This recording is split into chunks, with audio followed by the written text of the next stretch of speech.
हाथ खोलो, दिमाग खोलो, हाथ मत जोड़ो, दिमाग खोलो। वो ये कह रहे हैं, देखो उनका षड्यंत्र। उन्होंने कहा कि डीएम एसएसपी जाके व्यवस्था करेंगे, एसडीएम जाके व्यवस्था करेंगे। उनका लक्ष्य क्या है, इस बात को समझो कि ये गलत फहमी में मत रखना कि इनको कोई संभालने वाला नहीं, इनका कोई रक्षक नहीं है।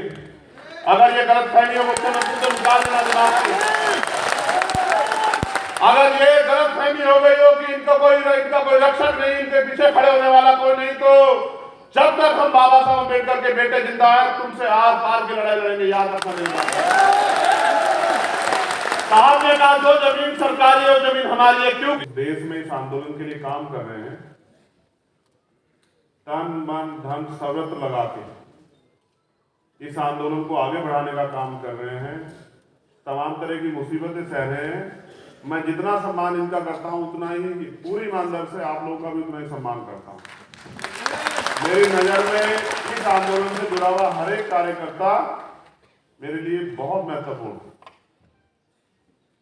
भाई कुकरेजा जी, हमारी दोनों महिला नेता है, भाई अर्चना गौतम जी, बहन अर्चना गौतम जी और बहन नेहा ताई जी, भाई वंदना सोनकर जी, इन सबका भी मैं धन्यवाद करता हूँ। हमारी महिला नेता और हमारी बहनें यहाँ बैठी हुई हैं, मैं उनका भी स्वागत करता हूँ यहाँ आने के लिए। साथियों, समय की कमी के कारण बहुत सारे अन्य जो साथी आए थे उनको बोलने का मौका नहीं मिला। आप सबकी तरफ से मैं उनसे खेद प्रकट करता हूं कि आपको अगली बार हम प्रयास करेंगे कि ज्यादा लोगों को बुलवाएं। सम्मानित इस देश के मालिकों, इस देश के मूल निवासियों, हम पार्टी का 3रा स्थापना दिवस मना रहे हैं। इस अवसर पर मैं बहुजन समाज पे समय समय पे जो संत गुरु महापुरुष जन्मे हैं उनको भी नमन करता हूं। सबसे पहले हम चर्चा उन रहबर की करेंगे जिनकी आज जयंती है, जिनके नाम से हमारी पार्टी में जिनका नाम भी शामिल है। फिर उसके बाद हम अपनी पार्टी में चर्चा करेंगे, आगे के दिशा निर्देशों पे चर्चा करेंगे, आगे के कार्यों पे चर्चा करेंगे, फिर अधिवेशन पे भी चर्चा करेंगे। आप सब लोगों ने सहयोग भी किया है अपनी मेहनत की कमाई से, जिससे अधिवेशन संभव हो पाया। मैं आपका फिर दोबारा से धन्यवाद करता हूं।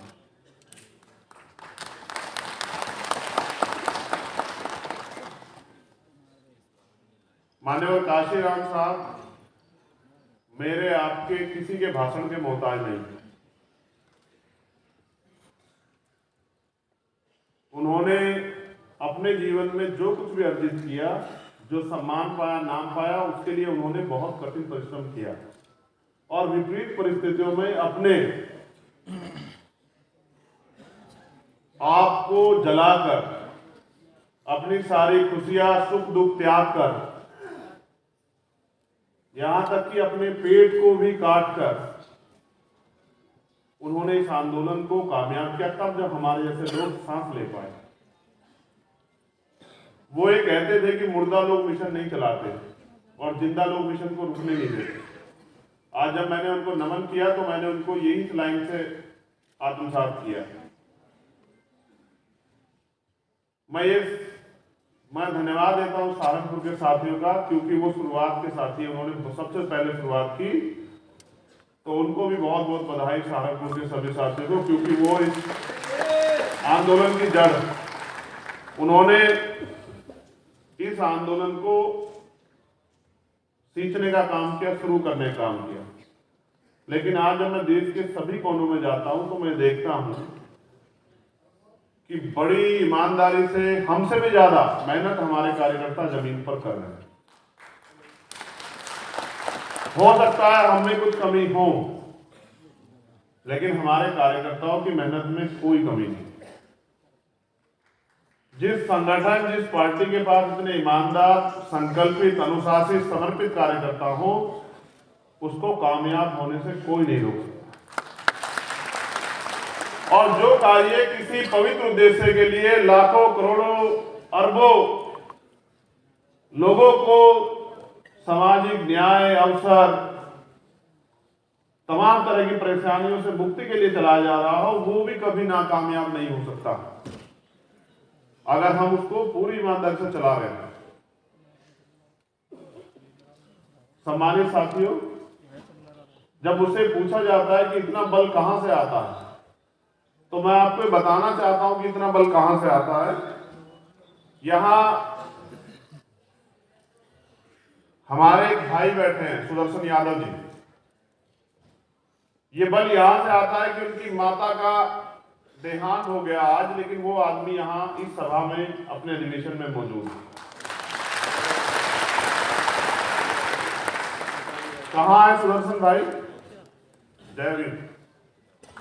पिता का, उनके पिता का देहांत हुआ है, और मैं मंचों से कहता हूं, पिता जो है ना, हीरो होता है, हीरो बेटे का। मेरा गला फोन किया, जरा मुझे पानी देना। सुदर्शन यहाँ है तो मुझे एहसास होता है कि कितना त्याग इस आंदोलन के लिए करना पड़ता है। धन्यवाद, दिल से जय भीम। वो मिशनरी गायक भी है, और इसके जैसी परिस्थिति हमारे बहुत सारे परिवारों पे पहले से आ चुकी है। समय समय पे एक तरफ हमारा व्यक्तिगत परिवार था और हमारे परिवार में परेशानियां थी, दूसरी तरफ समाज था। हमने परिवार को छोड़ के समाज को चुना। ये भीम आर्मी की ताकत है। जो लोग जानना चाहते हैं कि भीम आर्मी इतने कम समय में दुनिया के पटल पे कैसे कामयाब हुई, उनका नाम टाइम्स मैगजीन के वर्कर का क्यों आता, उनके कार्यकर्ता का, उनको मेरा ये जवाब कि भीम आर्मी के लोग दिमाग का तो काम लेते हैं, लेकिन अपना दिल निकाल के समाज के लिए तैयार हैं, अपना दिल तक निकाल रखने के लिए। और उसी ताकत की वजह से आज एक प्राइमरी स्कूल के हेडमास्टर का बेटा दिल्ली में खड़े होकर अपने महापुरुषों के आंदोलन को आगे बढ़ाने के लिए काम कर रहा है। अगर ये त्याग इस आंदोलन में ना हो तो बहुत सारी दुकानें और संगठन बहुत सारे लोगों ने चला रखे हैं देश में, आज तक उनको जिले में पहचान नहीं मिल पाई। इसलिए मैं भीम आर्मी आजाद समाज पार्टी के कार्यकर्ताओं का धन्यवाद देता हूं, और उनको कैडर देने वाले हमारे मिशन 78 के तमाम सीनियर लोगों का बहुत बहुत दिल से धन्यवाद करता हूं, क्योंकि उन्होंने हमारी ताकत को रास्ता देने का काम किया। तो मैं जब बात काशीराम साहब पे कर रहा हूं तो मैं याद दिलाता हूं आपको कि बाबा साहब अम्बेडकर जब 56 में चले गए और उनके द्वारा बनाया गया दल आरपीआई, जिसको वो आगे बढ़ाना चाहते, सीखना चाहते थे अपने ज्ञान, अपने बल, अपने तप के जरिए, जिसके लिए उन्होंने अपनी नौकरी छोड़ दी, क्लास 1 की नौकरी साइंटिस्ट वैज्ञानिक होने के बाद। और जब वो उसमें कुछ नहीं कर पाए और वहां के नेताओं ने उनको ये कह के इग्नोर कर दिया कि तुम हो कौन, हम 30 साल से चला रहे हैं, 20 साल से चला रहे हैं, तुम कल के आए हो, फिर तुम हमें सिखाओगे। और क्या समय बीता होगा मेरे रहबर पे कि वो सब कुछ छोड़ के नाउम्मीद होकर दिल्ली चले आए। और यहां दिल्ली में आके, दिल्ली में उस समय एमसीडी का चुनाव था, मैंने इतिहास में पढ़ा है, उन्होंने अपने पैसे से 25 लोग जो हैं यहां एमसीडी में चुनाव लड़ाए पार्षदी के, अपना पैसा देकर 25 के 25 की जमान जब्त हो गई। लेकिन हौसला देखो उस महामानव का, अपनी हार नहीं मानी, क्योंकि जब आप मैदान में उतर जाओगे तो हार और जीत तो मिलेगी आपको। ये लड़ाई बड़ी कठिन लड़ाई है, दुनिया की दुश्मन की ताकत से लड़ने के लिए इस दुनिया में आपको बहुत धैर्य रखना पड़ेगा। हमारे साथी भी निराश ना हो। जब मैं हौसला जुटाने की बात करता हूं तो मैं अपने रहबर को याद करता हूं, उनके दर्द को याद करता हूं कि बिना साधनों के, साइकिल से, पैदल, बस, ट्रेन से किस तरह से उन्होंने अपने आंदोलन को आगे बढ़ाया।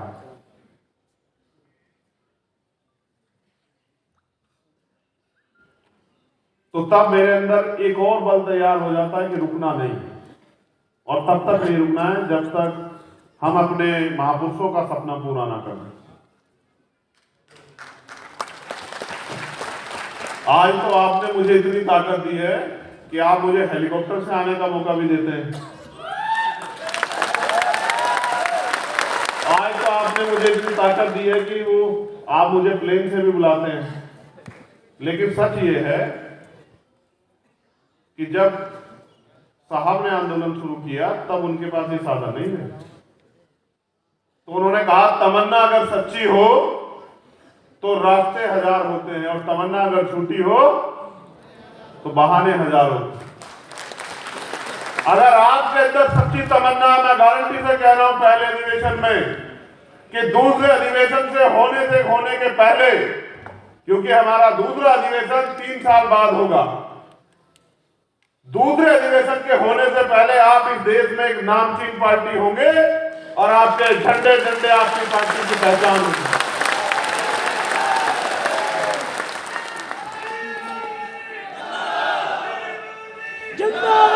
बस जरूरत है जितना दम आप इस नारों के साथ लगाते हैं उतने दम से आप जमीन पे जाके काम भी करो। मैं कुछ बातें आपके सामने रखूंगा, क्योंकि देखो मैं तब से सुन रहा हूं, हमारे सब साथी महापुरुषों के बारे में बोलते हैं, मैं भी महापुरुषों के बारे में बोल सकता हूं, बहुत बहुत देर बोल सकता हूं, लेकिन मैं कह रहा हूं, मैंने इनसे निवेदन ये किया था कि आप ये बताना हमने अब तक कितना कितना काम किया है, हम किस किस जिम्मेदारी पे, हमने क्या क्या काम तैयार कर लिया, क्या क्या काम अधूरा है, क्या क्या हमें अपने साथियों से उम्मीद करनी है कि उस काम को वो करने में हमारी मदद कराएं। तो मेरे ऊपर आपने जिम्मेदारी दी कि मैं इस आंदोलन का नेतृत्व करूं, और आप मुझ पर भरोसा करते हैं। जितना भरोसा आप मुझ पर करते हैं लगभग उतना ही भरोसा मैं आप पर भी करता हूं कि आप इस आंदोलन में मेरे साथ खड़े रहेंगे और मुझे समय देंगे इस आंदोलन को आगे बढ़ाने का। मैं अधिवेशन के विषय में कहूं तो हमने तय किया कोर कमेटी के लोगों में कि बहुत सीमित डेलीगेट लोगों को बुलाएंगे। जो हमारे डेलीगेट बने हुए हैं, जिले के अध्यक्ष, मंडल के अध्यक्ष, प्रदेश के अध्यक्ष, प्रदेश की कमेटी, उन्हीं लोगों को बुलाएंगे। क्योंकि जैसे आज हम लोग यहाँ 17 तारीख में हमारी रैली है छतरपुर में, मध्य प्रदेश में, तो वहां वो काम भी देखना है। उसके अलावा तमाम प्रदेशों में अलग अलग काम लगे हुए हैं। तो हमने ये तय किया था कि बहुत कम डेलीगेट लोगों को बुलाएंगे और 2 स्टेट पे ज्यादा फोकस करेंगे, 2-3 स्टेट पे, जिनमें उत्तर प्रदेश है, मध्य प्रदेश है, राजस्थान।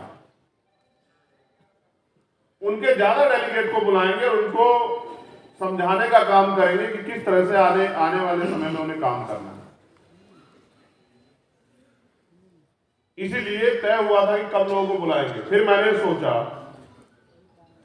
कि भाई मेरा तो मन ये था कि भाई जो भी जगह मिल जाए उसमें कर ले। तो हमारे साथियों ने कहा कि अब तो हमें महामानव के आशीर्वाद से, हमारे संतों गुरुओं महापुरुषों के आशीर्वाद से, बाबा साहब अम्बेडकर के त्याग बलिदान से अब तो हम पे इतने साधन तैयार हो गए कि हम कोई बड़ा सा हॉल कर सकते हैं जहां आपको भी गर्मी ना लगे और हमारे आने वाले साथियों को भी गर्मी ना लगे, आराम से वो आपकी बात करें। फिर ये फैसला हुआ कि भाई कोई ऑडिटोरियम ढूंढा जाए। तो ऑडिटोरियम फिर कई ढूंढे, सारे बुक थे। मन तो ये था कि अधिवेशन पे एक बड़ा समारोह करेंगे कि जो वर्तमान का शासक है उसकी जड़ें हिल जाएंगे। फिर ये तय हुआ कि अभी तो हिला ही है मध्य प्रदेश में,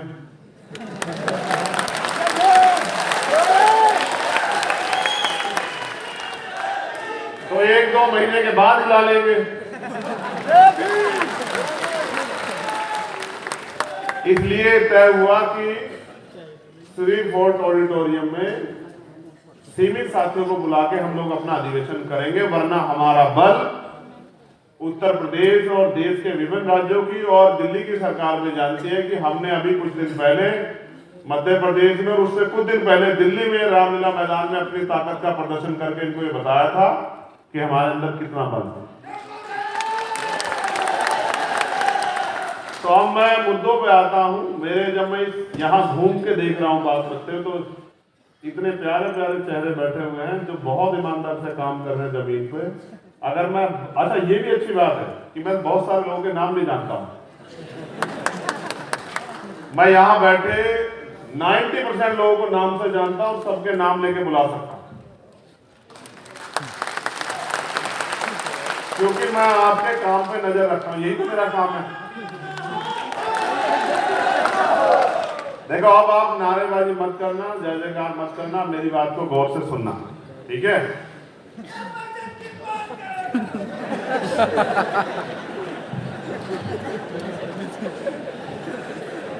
बस इतना सा ही तैयार करना है मुझे तुम्हें कि तुम अनुशासित हो जाओ सभी साथी, बाकी तो काम आप अपने आप कर लो।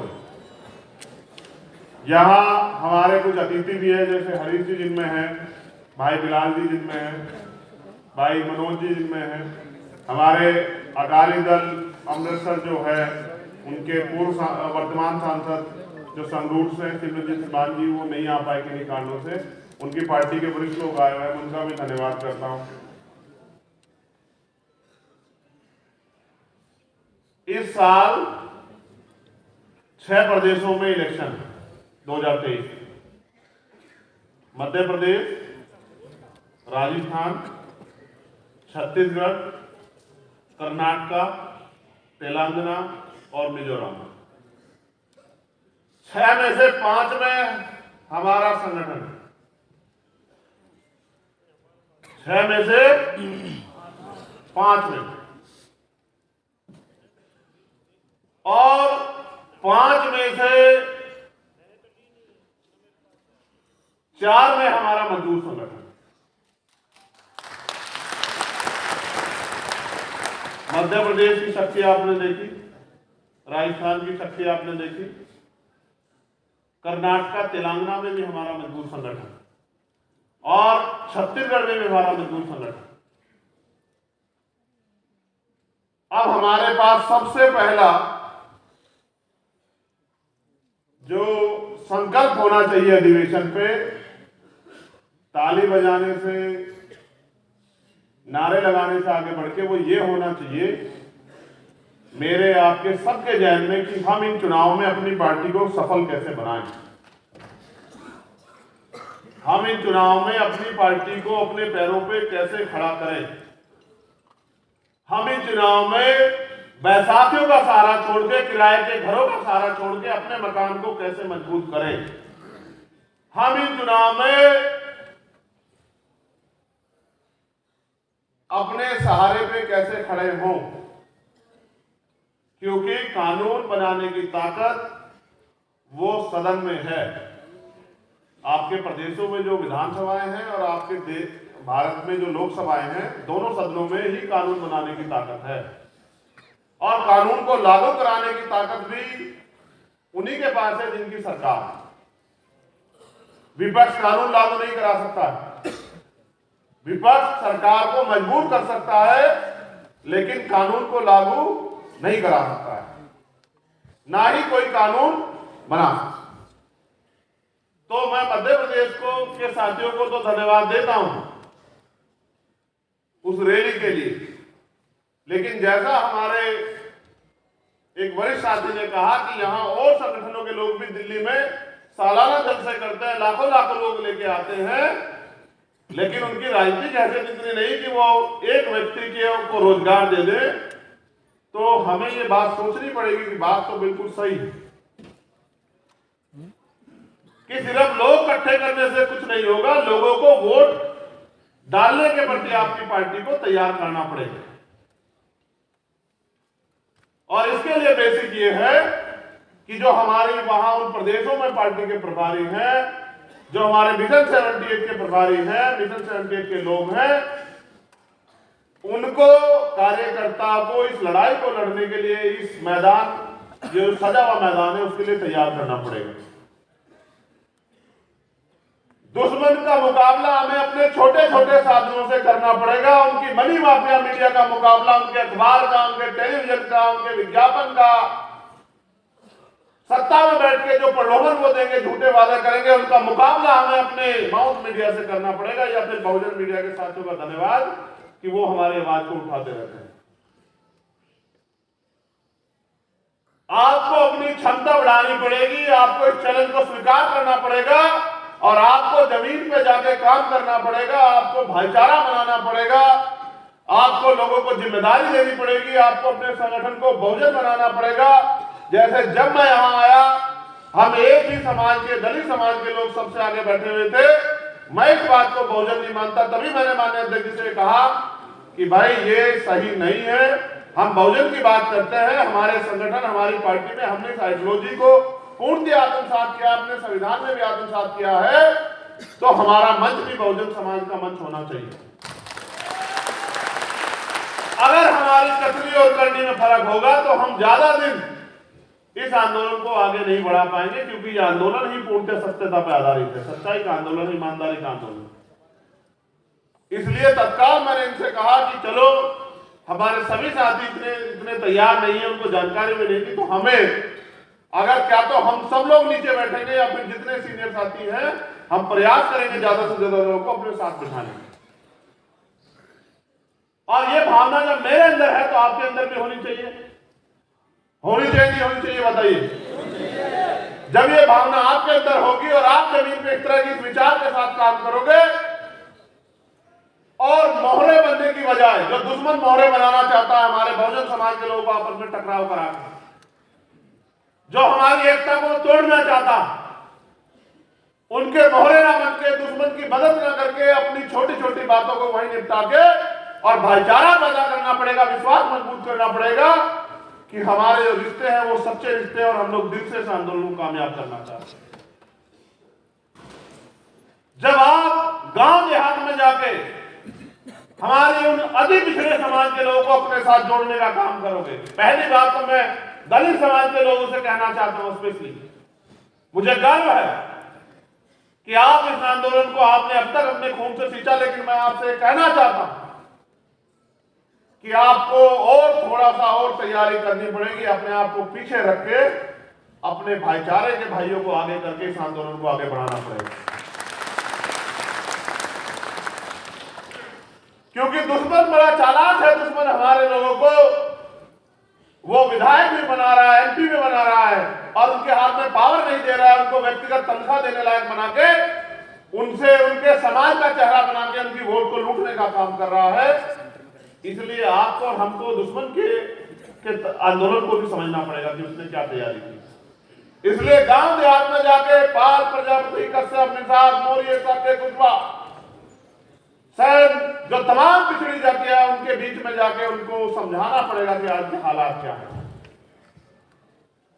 वो बार बार हमारी ताकत को, हमारे आंदोलन को कमजोर करने के लिए हमारे ऊपर झूठे आरोप लगाएगा, हमें धर्म विरोधी, राष्ट्र विरोधी, तमाम तरह की बातों से लोगों को गुमराह करने का काम करेगा। हम चाहते क्या है इस देश में, इस बात को पहुंचाने के लिए आपको उनके बीच में जाना पड़ेगा और आपको उनको बताना पड़ेगा कि आप ये सोचो कि मैं अभी मध्य प्रदेश गया था, आजादी के 75 साल के बावजूद भी भाई किशन लाल बागरी यादव के घर अगर कच्चा मकान है, उसके समाज में आस पड़ोस में कच्चा मकान है, तो आज भी इस देश में तमाम सरकारें रही, उन्होंने हमें इंसान भी नहीं समझा और उन्होंने ये भी नहीं समझा कि ये पक्के मकान में रहने लायक। इसलिए हमें जमीनी तौर पे अपने आंदोलन को तैयार करना पड़ेगा और आपस में ना लड़के भाईचारा बना के बहुजन समाज के लोगों में एक दूसरे के सुख दुख की लड़ाई लड़नी पड़ेगी और ये समझना पड़ेगा हर घटना के पीछे दुश्मन की कोई ना कोई साजिश हो सकती है, तो जल्दबाजी ना करके घटना की तह पे जाना पड़ेगा।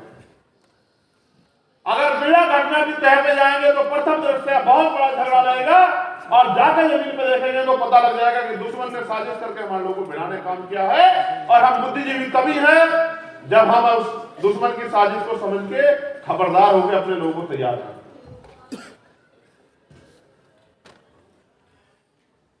हमें यह भी तय करना होगा कि कहीं हम इस मैदान में सिर्फ हारने के लिए तो नहीं आए।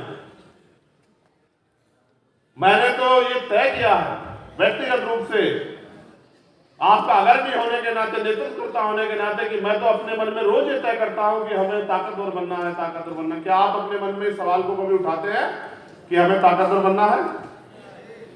कितने लोग उठाते, जरा हाथ उठा के बताना। एक बाबर को छोड़ के इसको सब लोग मानते हैं, बाकी सब लोग ये सवाल करते हैं कि हमें ताकतवर बनना है, क्योंकि बिना ताकतवर बने हम लोग इस देश में अपने स्वाभिमान, सम्मान और उससे भी बड़ा हम अपने वजूद को भी नहीं बचा पाएंगे। आज क्या हालात है मुल्क में, मैं उस पर चर्चा करूंगा आपसे। हम उत्तर प्रदेश के लोगों से भी मैं स्पेशली कह रहा हूं, राजस्थान के लोगों से कह रहा हूं, मध्य प्रदेश के लोगों से कह रहा हूं, क्योंकि वहां हमारा राजनीतिक आंदोलन जमीन पे बड़ा ताकतवर हो रहा है।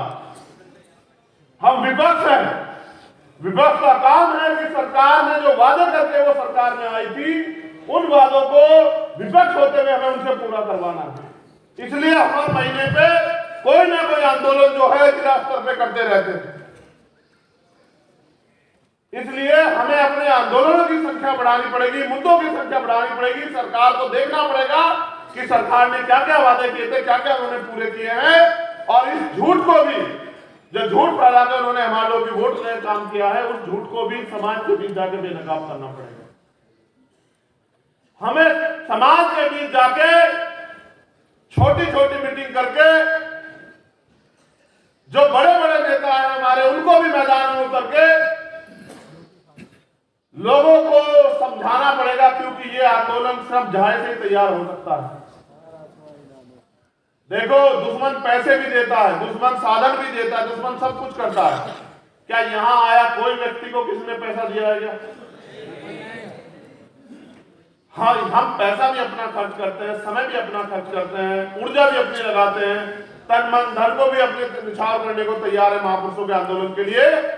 तो हम यहाँ हारने के लिए नहीं आए, हमें इस आंदोलन को कामयाब करना, इस बात का भी ध्यान हम लोगों को रखना। मैंने उत्तर प्रदेश में एक प्रेस वार्ता करके 5 मुद्दों पे आपका ध्यान आकर्षित किया था। फिर मैंने एक सवाल जाके पूछा उत्तर प्रदेश के लोगों से कि भाई वो 5 मुद्दे आपको पता है? तो मैंने ये नोटिस किया कि हमारे सभी नेताओं को वो 5 मुद्दे नहीं पता थे। ये सिर्फ मुद्दे नहीं है, ये हमारा चुनावी एजेंडा है। इसी चुनावी एजेंडे के साथ अगले चुनाव में हम लोग जाएंगे उत्तर प्रदेश के अंदर। मैं बधाई देता हूं उत्तर प्रदेश के साथियों को कि उन्होंने मजबूत संगठन जमीन पर तैयार किया है, और अभी जैसे जैसे समय नजदीक आएगा भविष्य के चुनाव का, तब तक हमारा संगठन और मजबूत हो जाएगा। वो 5 मुद्दे भी आपको, आप सब लोगों को, पूरे देश में रहने वाले लोगों से जुड़े हुए मुद्दे, उनका भी आपको ध्यान रखना चाहिए, क्योंकि हमारी समस्या राष्ट्रव्यापी है। हमें आंदोलन को राष्ट्रव्यापी बनाना है, तो हर चीज पे, मेरे द्वारा कही गई हर चीज पे आपकी नजर होनी चाहिए। और अगर आप ये सोचते हैं कि भाई तो नहीं देख रहे, मैं इसके खिलाफ काम करूं, तो ये अच्छी बात नहीं है। भाई, मैं अपनी बात को आप तक पहुंचाऊं, इसके लिए मेरे पास एक ही जरिया है, क्या तो मैं बहुजन मीडिया के लोग मेरी बात को आपको सुना देते हैं, या फिर मंच से मैं अपनी बात को बोल देता हूं। टीवी वाले, अखबार वाले तो वही दिखाएंगे जो उनको दिखाना है। वो हमारी सारी बात को तो नहीं दिखा सकते, क्योंकि हम उनको जो उनको जरूरत है वो नहीं देते। इसलिए आपको ही समाज के बीच में जाके मेरे द्वारा, पार्टी के द्वारा, संगठन के द्वारा, हमारे लीडरशिप के द्वारा जो काम किया जा रहा है, जो करने की इच्छा है, उसको बताना पड़ेगा, तभी समाज के अंदर जागृति पैदा होगी। जैसे हमने मांग की और उसका निष्कर्ष भी आ गया। देखिए, आज मैं आपको चर्चा करूंगा। हमने वहां ये मांग की थी जब हमने प्रेस कॉन्फ्रेंस की कि भारत में मंडल कमीशन के बाद 49.5% पे सुप्रीम कोर्ट ने कहा कि आरक्षण की यही सीमा हो सकती है, इससे ऊपर नहीं हो सकती। लेकिन फिर 2019 के चुनाव से पहले, लोकसभा के चुनाव से पहले, सरकार ने तत्काल ईडब्ल्यूएस पास करा दिया। और ईडब्ल्यूएस भारतीय संविधान की हत्या थी, क्योंकि भारतीय संविधान में आरक्षण प्रतिशत का जो पैमाना तय किया है वो आर्थिक आधार पर कभी नहीं हो सकता है। हमारे नेताओं ने अपने वोट बैंक के चक्कर में अपने ईमान को गिरवी रख के उसका समर्थन किया। उसका परिणाम ये हुआ, जबकि वो संवैधानिक था, लेकिन जब वो बात सुप्रीम कोर्ट में गई, हमारे लोगों को उम्मीद थी कि सुप्रीम कोर्ट से न्याय मिलेगा, लेकिन जिस तरह से भारत की न्याय व्यवस्था आज है और उसमें कोलोनियल सिस्टम है, उसकी वजह से पिछड़े दलित, आदिवासी, अल्पसंख्यक समाज के लोगों का वहां प्रतिनिधित्व नहीं है, चंद परिवारों का कब्जा है। उसके कारण वो ईडब्ल्यूएस उन्होंने संवैधानिक उसको जो है कर दिया, और भारत में आरक्षण की सीमा 49.5% से बढ़ के 59.5% हो गई।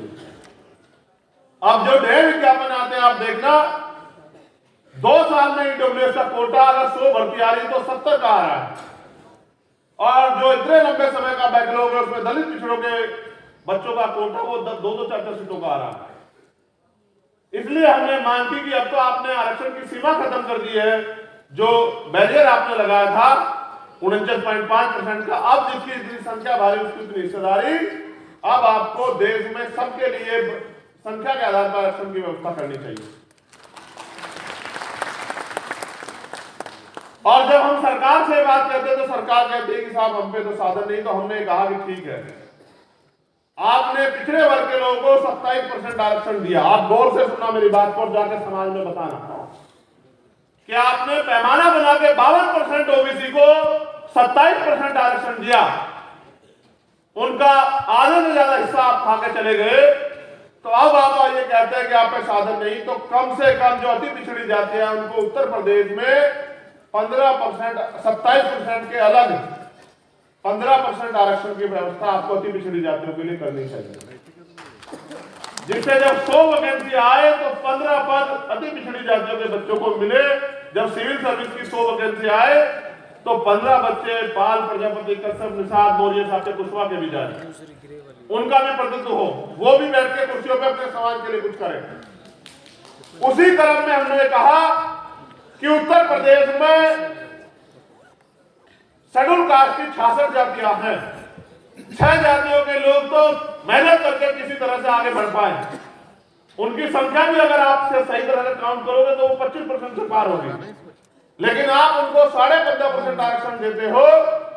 तो जो अति दलित जातियां हैं जिनका अभी तक जो शिक्षा में जिनका जो आगे नहीं बढ़ पाए, जिनका क्लर्क नहीं बना, उनको अवसर मिले, इसलिए 5% अतिरिक्त आरक्षण जो मिल रहा है उससे ज्यादा 5% आप देने का काम करो, अगर वास्तविकता में इन वर्गों के आप देखें। जबकि मैं जानता हूं कि जो केंद्र की भारतीय जनता पार्टी की सरकार है वो इतनी नालायक सरकार है कि उसने तो अपने पूंजीपति मित्रों को खुश करने के लिए पूरे आरक्षण व्यवस्था का तमाशा बना दिया। इसका परिणाम हमने उत्तर शिक्षक भर्ती में देखा। कल भी उस पर एक आदेश आया कि पूरी वो 6800 नियुक्ति अलग से दी गई थी, हमारे आंदोलन के बाद वो निरस्त कर दी जाए। हमने देखा कि 69,000 शिक्षक भर्ती में 20,000 पद हमारे खा गए, चोरी और ऊपर से सीना चोरी, और फिर इनके बचाव में न्यायालय खड़े हो जाते हैं। ये अच्छा नहीं है। इसलिए ये जब धर्म की बात करके हमारे लोगों को गुमराह करने का काम करेंगे तो हमारे अपने लोगों को हमें जाकर बताना है कि आप उनसे ये भी सवाल पूछो कि आपके बच्चों को रोजगार कहां से मिलेगा, आपकी जेब में पैसा कहां से आएगा, आपको जमीन कहां से मिलेगी, आपको आगे बढ़ने के अवसर कहां से मिलेंगे। अभी अभी मुख्यमंत्री ने एक काम और किया, मैं उस पर भी आऊंगा। ये षड्यंत्र मैं उसको बेनकाब करूंगा अपने लोगों के सामने। यहां हमारी एक और 5 मांगों में जो हमने रखी थी उसमें यह भी मांग थी कि एससी, एसटी, ओबीसी के लोगों को ठेकेदारी में जो सरकारी ठेके आते हैं उन ठेकेदारी में आरक्षण की व्यवस्था होनी चाहिए, क्योंकि नौकरी आपने आजाद भारत में किसी को ज्यादा लोगों को नहीं दी। जो जमीनें दी गई थी पूर्व की सरकारों द्वारा वो जमीनें भी सरकार छीन रही है, और उसका मैंने इतने दिन पहले आपको जागरूक किया था। कल सरकार ने कहा कि एससी, एसटी की जमीन जो है उत्तर प्रदेश में कोई भी ले सकता है, डीएम से परमिशन की जरूरत नहीं है। ये जमींदारों को, सामंतियों को, पूंजीपतियों को हमारी जमीन छीनने की अथॉरिटी दे रहे हैं। तो मैंने मुख्यमंत्री से अभी ट्वीट करके कहा, ये मेरा संदेश है उनको कि ये गलतफहमी में मत रखना कि इनको कोई संभालने वाला नहीं, इनका कोई रक्षक नहीं है। अगर ये गलतफहमी हो मुख्यमंत्री तो निकाल देना दिमाग से। अगर ये गलतफहमी हो गई हो कि इनका कोई रक्षक नहीं, इनके पीछे खड़े होने वाला कोई नहीं, तो जब तक हम बाबा साहब अम्बेडकर के बेटे जिंदा है तुमसे आर पार की लड़ाई लड़ेंगे, याद रखना नहीं। साहब ने कहा जो जमीन सरकारी है वो जमीन हमारी है, क्योंकि जब देश आजाद हुआ व्यवस्था के कारण जिन लोगों के पास कोई साधन नहीं थे उनको आगे बढ़ने का कोई रास्ता नहीं दिया। अगर ना होते बाबा साहब अम्बेडकर तो आज हमारे तन पे ये कपड़े भी नहीं होते। इसलिए मैं सरकार को इस मंच के माध्यम से चेतावनी देना चाहता हूं, केंद्र की और भारतीय जनता पार्टी जहां सरकार है कि अपने षड्यंत्र करने बंद कर दो, वरना अंजाम दुरुस्ता बहुत बुरा होगा। इस बात को याद रखना।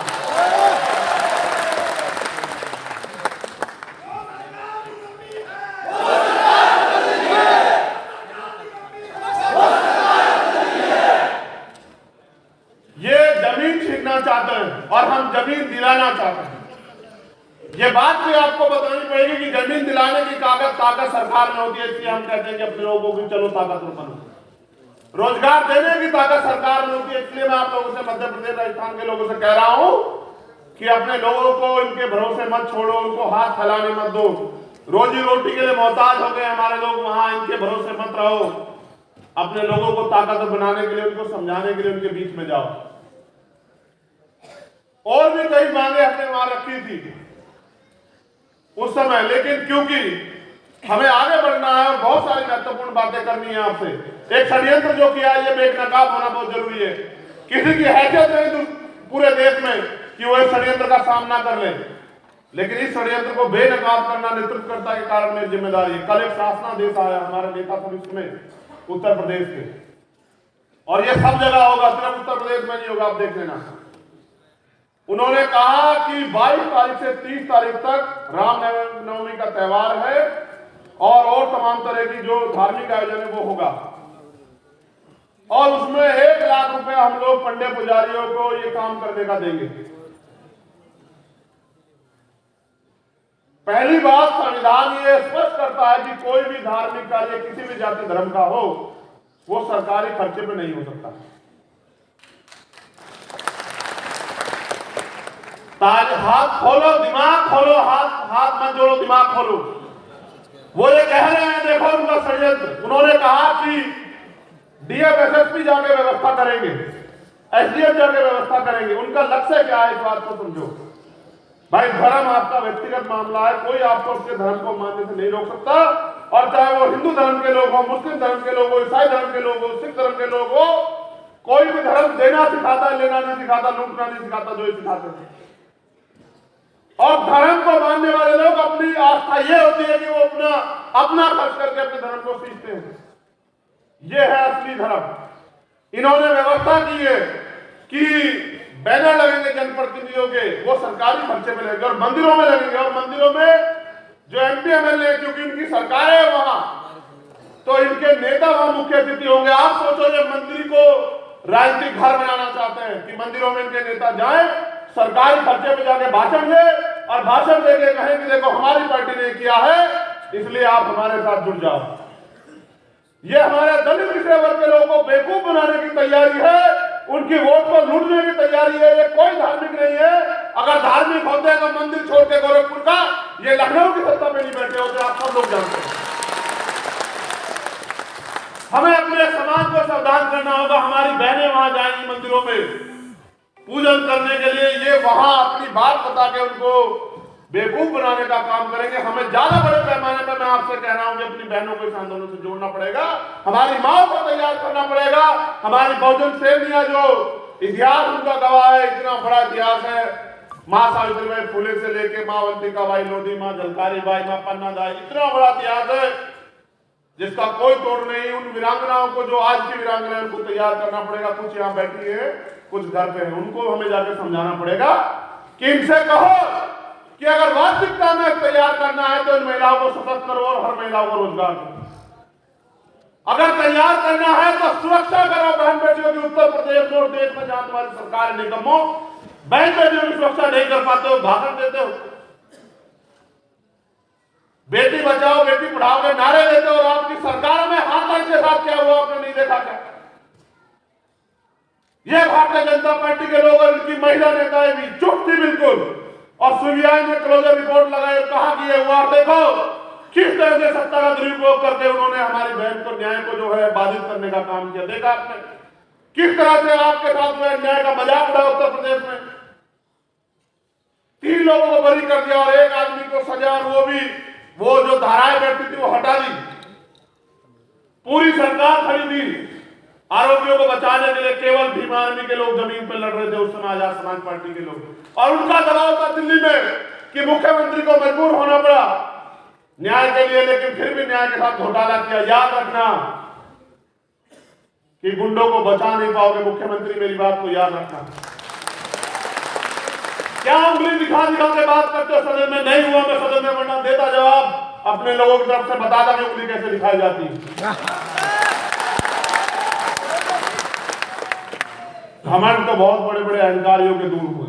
मैं इसलिए उत्तर प्रदेश के लोगों को ज्यादा निर्देशित करना चाह रहा था क्योंकि उनके यहाँ पंचायत, उसका नगर पंचायत का चुनाव आ गया अप्रैल में, और आपने देखा जब ये आपके बीच में आए तो आप पूछना इनसे कि बताओ पिछड़े वर्ग के लोगों को नगर निकाय में आरक्षण न मिले, इसकी तैयारी क्यों करके रखी है आपने?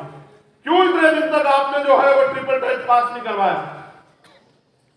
हमें अपने लोगों को समझदार बनाना पड़ेगा, जागरूक करना पड़ेगा। ये हमसे रिश्ते भी वोट के रखते हैं। जिस दिन वोट का अधिकार आप पर नहीं था, ये आपको शूद्र कहते थे, अछूत कहते थे, नीच कहते थे, आपके अधिकारों को इन्होंने छीन रखा था। ये आप जानते हैं, इतिहास पढ़ के देखो कि किस तरह परंपरा कुरीतियों के नाम पे, सती प्रथा, विधवा, तमाम कुरीतियों के नाम पे इन्होंने देश की महिलाओं को जो है शोषण करने का काम किया।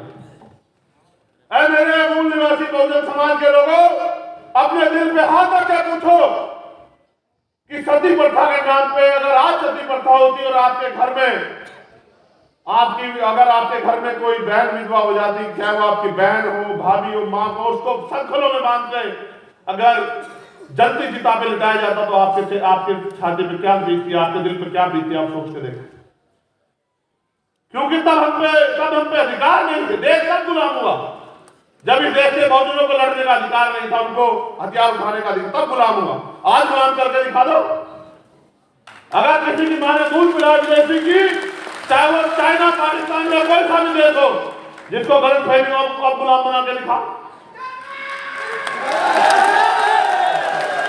ये गुलाम तब हुए हम जब इनके हाथ में पावर थी और हम बहुजन लोगों को, दलित, पिछड़े, आदिवासी और अल्पसंख्यक लोगों को कहा कि तुम हथियार नहीं उठा सकते हो। आज तो हम अपने हकों के लिए लड़ने को तैयार हैं। मैं आपसे ये भी कहना चाहता हूं, पूरे देश के लोगों को, आप जाके वहां मुझे रिप्रेजेंट करेंगे, आप बताएंगे, मैंने कहा था डायरी पेन लेके आना कि हम क्या चाहते हैं। मैंने आपसे अपील की कि पार्टी गाइडलाइन से अलग हटके अनुशासन को त्याग कर कोई काम ना किया जाए। आपका अनुशासन आपकी ताकत है। जब आप अनुशासित रहेंगे, इससे आपकी ताकत बढ़ेगी। जब आप गाइडलाइन पे रहेंगे, तब आपकी ताकत बढ़ेगी। जब आप भीड़ बन जाएंगे, आपकी ताकत नहीं बढ़ेगी। इसलिए जो पार्टी के आदेश आते हैं उनको पालन किया करो। ये बात मैं आपसे कहता रहता हूं भाई। जितना इस पार्टी के लिए मैं जिम्मेदार हूं, कि आप लोग जिम्मेदार नहीं हो? जो सब लोग बैठे बताओ जरा, जो सब लोग बैठे बताओ, क्या मैं अकेला जिम्मेदार हूं? क्या सारा भार मेरे कंधों पे या आपके कंधों पे भी है कुछ? तो आप लोग ये क्यों नहीं ख्याल रखते कि किसी भी कारण आपकी पार्टी का मान सम्मान कमजोर नहीं पड़ना चाहिए? आपकी किसी बात से आपके किसी साथी को ग्लानि, अपमान महसूस नहीं होना चाहिए। क्या आप इन बातों का ख्याल क्यों नहीं रखते हो? इसलिए दिशा निर्देश के तौर पर मैं कह रहा हूं कि जो आपसे वरिष्ठ साथी हैं, उनके आदेशों का पालन किया करो। और आपको कोई शिकायत हो तो उसको जब मीटिंग हुआ करे, समीक्षा हुआ करे, तब जो है अपनी बात को रखा करो। सार्वजनिक उपक्रमों पे अपनी बात को ना रखा करो। उससे आपकी पार्टी, आपके संगठन की छवि को धब्बा लगता है। क्या आप अपनी पार्टी संगठन के विरोधी हो? तो आपको चाहिए कि संयम और धैर्य के साथ अपनी बात को समय मिलने पर रखें, धैर्य रखें। अगर आज मुलाकात नहीं हो रही है तो जरूरी नहीं कि आज इस बात पर चर्चा, 4 दिन बाद मुलाकात होगी तब चर्चा हो जाएगी। अभी हमारे वरिष्ठ साथी ने मुझसे कहा कि भाई मुझे आप उत्तर प्रदेश की लिस्ट दे दो। तो मैंने उनसे कहा, क्योंकि वो बहुत धैर्यपूर्ण हमारे नेतृत्व करता है, तो मैंने उनसे कहा कि जब हम दोबारा मिलेंगे तब मैं आपको दे दूंगा। उन्होंने एक बात को समझ लिया, आप भी समझा करो। अब ये पूरा आपके कंधों पे है, स्पेशली नौजवान लोगों के। ये नौजवान लोगों के कंधे पे है।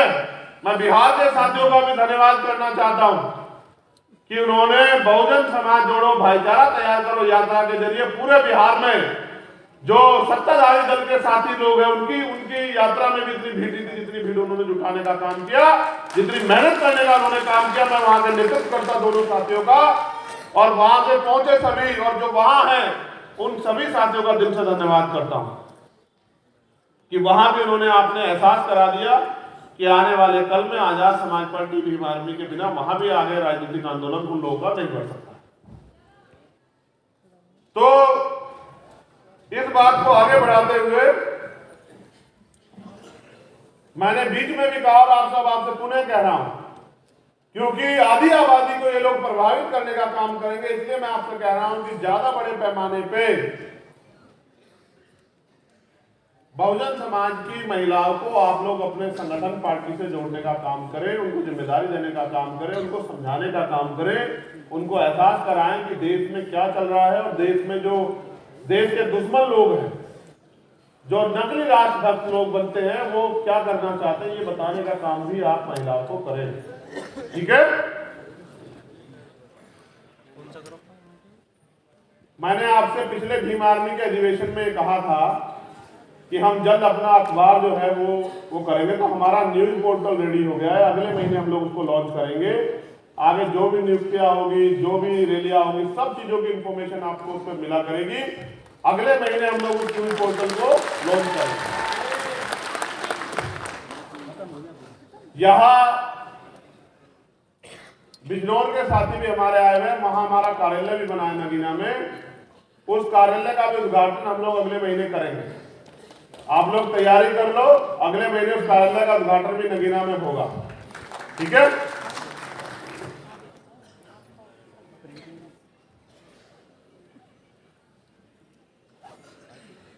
बड़े पैमाने पे देश में बेरोजगारी, महंगाई और जो तमाम तरह की समस्या है वो बढ़ रही है, और उन पे काबू पाने के लिए सरकार फेल है, क्योंकि सरकार उन पे काबू पाना नहीं चाहती। इसलिए और भी बहुत सारी समस्या, जैसे पुरानी पेंशन की बहाली, पुरानी पेंशन बहाल होनी चाहिए। जैसे जिन लोगों पे जमीन नहीं है उनको जमीन मिलनी चाहिए। जैसे ठेकेदारी में आरक्षण की हमने मांग की, जैसे रोजगार करने के लिए जब सरकारी नौकरियां नहीं है, प्राइवेट नौकरियां नहीं है, तो बिजनेस करने के लिए हमारे लोगों को लोन मिले। जैसे इन घटनाओं का जिक्र किए बगैर बात पूरी नहीं हो पाएगी। जिस तरह से नफरत की आग में देश को झोंका जा रहा है, अभी जो घटना राजस्थान में घटी, जहां नासिर और जुनैद को तथाकथित गुंडे जो थोड़े से धन के लिए पशुओं की तस्करी करते हैं, उन गुंडों ने, जो तथाकथित गोरक्षक हैं, उन्होंने उन बच्चों को राजस्थान से उठाया, हरियाणा में लाके पीटा, फिर थाने लेके गए और थाने में ले जाकर पुलिस को उनको सौंपने का काम किया। उनकी हालत देख के पुलिस ने मना कर दी, तो उन दोनों बच्चों को बेल्टों से बांधकर उनको जिंदा जलाने का काम किया। पूरी दुनिया में अगर इस घटना को देखा जाए तो ये घटना इतनी निंदनीय है कि इसकी जितनी निंदा की जाए वो कम है।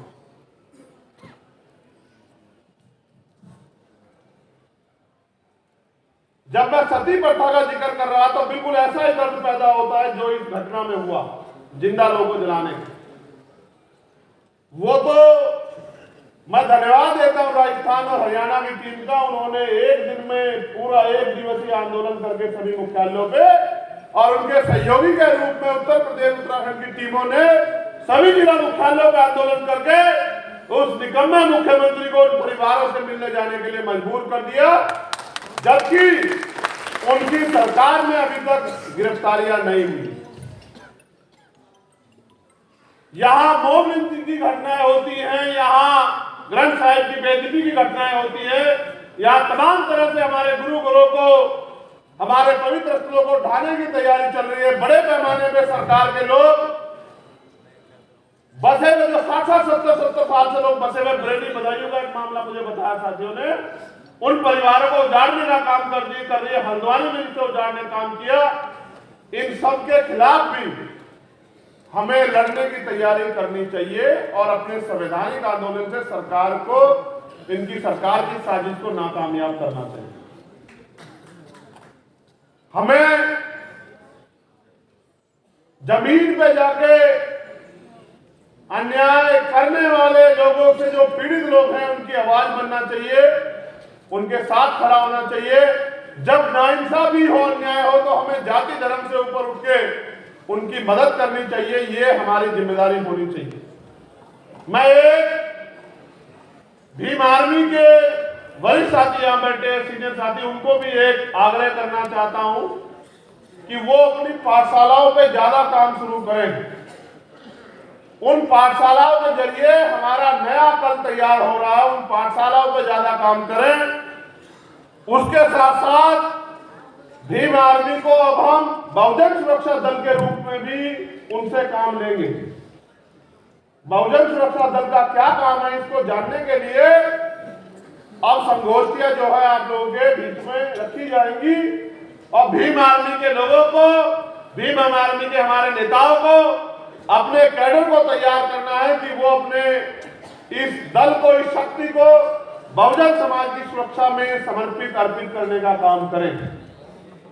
उस सुरक्षा दल के जरिए जो वोटों की लूट होती है, जो ईवीएम द्वारा वोटों की चोरी हो रही है, जो तमाम तरह से वोट कटवाई जाती है, या हमारे लोगों को डरा धमकाया जाता है, या फिर हमारे लोगों को जो अन्याय होता है, हमारे कार्यकर्ताओं को जो नुकसान पहुंचाया जाता है, झूठे मुकदमे लिख के जो जेल भेजा जाता है, उनके खिलाफ भी जो है निर्णय लेने की क्षमता उनको हम लोग देंगे कि वो निर्णय लेकर इनके खिलाफ भी ताकतवर तरीके से काम करें।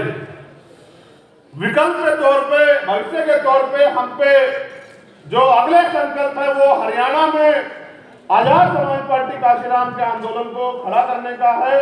उड़ीसा, झारखंड में आजाद समाज पार्टी काशीराम के आंदोलन खड़ा करने का है। इसलिए मैं हरियाणा, उड़ीसा, छत्तीसगढ़ के साथियों से कहना चाहता हूं कि वो भी कमर कस ले, क्योंकि वहां भी राजनीतिक शक्ति की जरूरत है। क्योंकि जब तक राजनीतिक शक्ति नहीं होगी तब तक वहां आपके हाथ अपने लोगों की मदद के लिए कलम की ताकत के साथ आगे नहीं बढ़ पाएंगे। इसलिए वहां भी आप तैयारियां कर लें।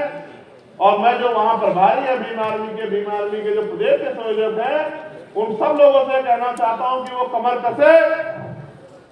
अब आपको राजनीतिक शक्ति की जरूरत है समाज को अवसर देने के लिए, इसलिए आपको अपनी तैयारी को मजबूत करना चाहिए। उत्तर प्रदेश के जो साथी हैं उनको नगर निकाय चुनाव की तैयारी मजबूती से करने के लिए तैयार होना चाहिए। वही हरियाणा और छत्तीसगढ़, राजस्थान के साथ, उड़ीसा के साथियों को अपने संगठन निर्माण कार्य में लगना चाहिए और मध्य प्रदेश, राजस्थान के साथियों को सत्ता प्राप्ति के लिए लगना चाहिए। उनको अपने पैरों पे खड़ा होने के लिए लगना चाहिए। उनको आखिरी मनमुटाव त्याग करके निर्णय लेके अपनी ताकत बनाने के लिए तैयार होना चाहिए। करोड़ों माओ, बहनों, बुजुर्गों, नौजवानों के आंसुओं, उनकी तकलीफों का ख्याल रखते हुए अपने आप को ताकत बनाने के लिए समर्पित करना चाहिए। ऐसा भी मेरा मानना है कि आप लोग करके मुझे दिखाओगे। हमने अगले टारगेट के तौर पे उत्तर प्रदेश के लोगों के लिए भी एक टारगेट रखा है कि उनको अगले 6 महीने के अंदर 10 लाख सक्रिय सदस्यों की सदस्यता जो है उत्तर प्रदेश में करानी है। इतने सक्रिय सदस्य उत्तर प्रदेश में होने ही चाहिए। और 9 अक्टूबर को, मेरी आवाज आ रही है वहां ऊपर, 9 अक्टूबर को हमारी उत्तर प्रदेश की पहली रैली राजधानी लखनऊ में होगी। 9 अक्टूबर, आज हम लोग जिनकी जयंती मना रहे हैं, उनके परिनिर्वाण दिवस पे हम वहां की सरकार को भी ये बताएंगे कि अब उत्तर प्रदेश में भी आपका अन्याय, आपका झूठ हम लोग चलने नहीं देंगे। इसके लिए आपको दीवारों का, अपने शरीर का सहारा लेना पड़ेगा, तमाम तरह के छोटे साधनों का सहारा लेना पड़ेगा, सोशल मीडिया का सहारा लेना पड़ेगा। अभी से आपको लिखना शुरू करना पड़ेगा, 9 अक्टूबर लखनऊ चलो। लखनऊ पहुंच के, लखनऊ के जरिए हमें उत्तर प्रदेश में जो हमारे रहबर माननीय काशीराम साहब ने जो हमारी शक्ति तैयार की थी, जो षड्यंत्र द्वारा हमसे छीन ली गई, उस शक्ति को पुनः प्राप्त करना है। इसकी तैयारी भी हमें करनी चाहिए। इस तैयारी को रोकने के लिए दुश्मन भी एड़ी चोटी के जोर लगा देंगे। इसलिए मैं आपको अभी से आगाह कर रहा हूं कि आप अपने अपने जिलों में इस संदेश को आज से कहने का काम करें कि 9 अक्टूबर को हम लोग उत्तर प्रदेश की राजधानी लखनऊ में भी नीला सैलाब तैयार करके दिखाएंगे। उत्तर प्रदेश के लोग जिस तरह मध्य प्रदेश में हमने तय किया है कि मध्य प्रदेश में पहला आदिवासी मुख्यमंत्री आजाद समाज पार्टी काशीराम देगी और उसके साथ साथ एक पिछड़े वर्ग का उप मुख्यमंत्री, एक अनुसूचित जाति का उप मुख्यमंत्री और एक अल्पसंख्यक समाज का उप मुख्यमंत्री भी हमारी पार्टी वहां सरकार बनाने पे देगी। और जमीन पे उसकी बड़ी तैयारी चल रही है। परसों छतरपुर में भी हम लोग बताएंगे कि अगर किसी पाखंडी को ये धोखा हो गया हो कि वो हमारे लोगों का अपमान करेगा तो ये अपमान अब बर्दाश्त नहीं किया जाएगा।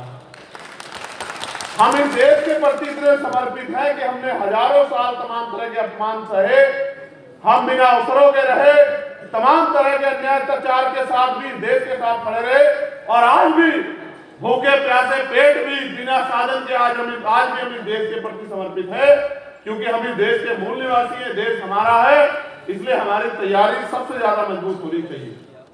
अब जो मैंने लिस्ट मंगाई थी उत्तर प्रदेश के साथियों और मध्य प्रदेश के साथियों की, मैं चाहूंगा कि जैसे लिस्ट खत्म हो आप लोग अभिनंदन के तौर पे दोनों हाथ से तालियां बजा के इनका स्वागत करें। जो उत्तर प्रदेश में हमारे साथी काम कर रहे हैं, उत्तर प्रदेश के जो प्रदेश अध्यक्ष हैं सुनील चित्तौड़ जी, प्रदेश उपाध्यक्ष पीताम्बर सिंह प्रजापति जी, प्रदेश उपाध्यक्ष राजकुमार गौतम जी, प्रदेश उपाध्यक्ष अमित कसाना जी, प्रदेश महासचिव डॉक्टर आकिब अंसारी जी, प्रदेश महासचिव चौधरी निजाम जी, प्रदेश महासचिव धर्मेंद्र कठेरिया जी, ये हमारे नौजवान नेता हैं और मुझे उम्मीद है कि इनके नेतृत्व में हम लोग वहां बहुत ताकतवर होंगे। धन्यवाद। प्रदेश संगठन मंत्री जोन प्रभारी सौरभ किशोर जी, प्रदेश संगठन मंत्री जोन प्रभारी श्याम प्रकाश बोध जी, प्रदेश संगठन मंत्री जोन प्रभारी भाई विनय सागर जी, प्रदेश